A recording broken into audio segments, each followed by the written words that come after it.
Hey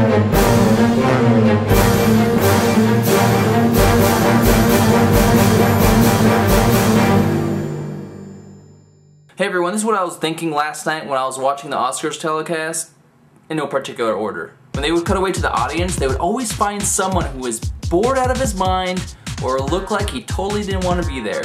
In the beginning of the show, when they showed Catherine Bigelow sitting in front of James Cameron, I knew at that moment they were going to give Best Picture to Hurt Locker and give her Best Director. It was a shoo-in from that moment. Because it's like they're going to just stick it to James Cameron like, haha, you're not going to win this year, sucker. It seems like Avatar was the running joke of the show.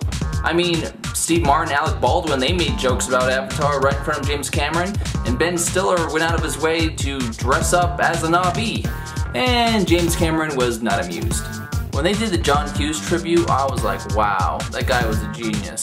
It's like at that moment, I felt like I wanted to watch Home Alone and Ferris Bueller and Breakfast Club all over again. Hell, I still want to watch them all over again. That crazy lady producer that pulled a Kanye West, yeah, she's not working in Hollywood ever again. Nope, her career's done. I mean, the music industry might tolerate that crap, but the film industry, not so much.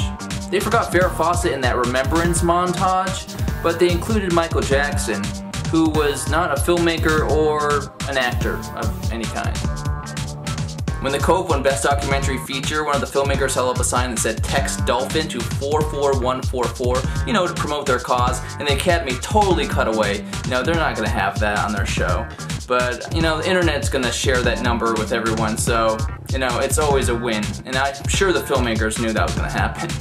You know, when young actors like Taylor Lautner and Kristen Stewart, Miley Cyrus, Zac Efron are at the Academy Awards, you know they're only there to bring in some young viewers for the telecast.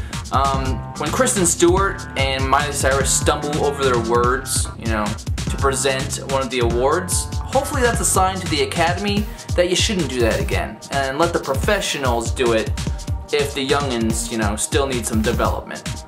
I love how the screenwriting categories are announced, where it shows the script superimposed on the movie.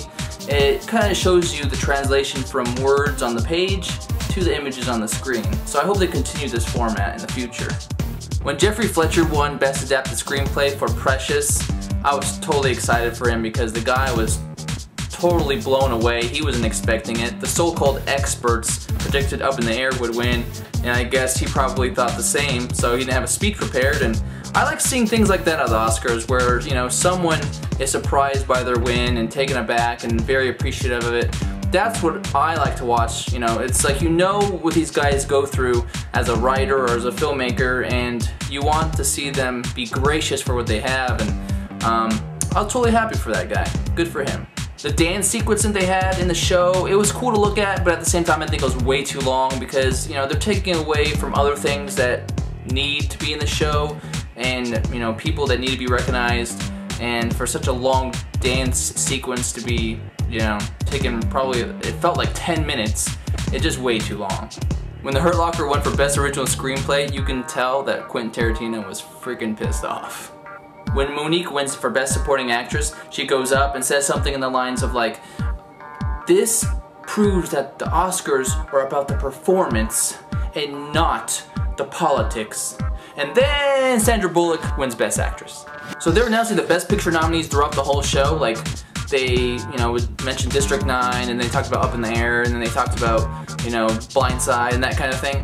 And they spread it all out throughout the whole show. But then at the very end, Tom Hanks runs on stage and, hi, the Best Picture winner is The Hurt Locker. Well, that's what I pretty much thought of the Oscars, guys. If you want to know who won my Oscars contest, make sure you check out freespeechvids.com. They'll upload that video sometime this week. If you want to know, when that video is posted, just add me on Facebook or Twitter, and I will update you when that video will be posted. And I also update you on my website and my YouTube videos and whatever I'm doing outside of YouTube, like my movies and my scripts and that kind of stuff. So, thank you for watching. I'm the Movie Messenger, and we'll see you next time.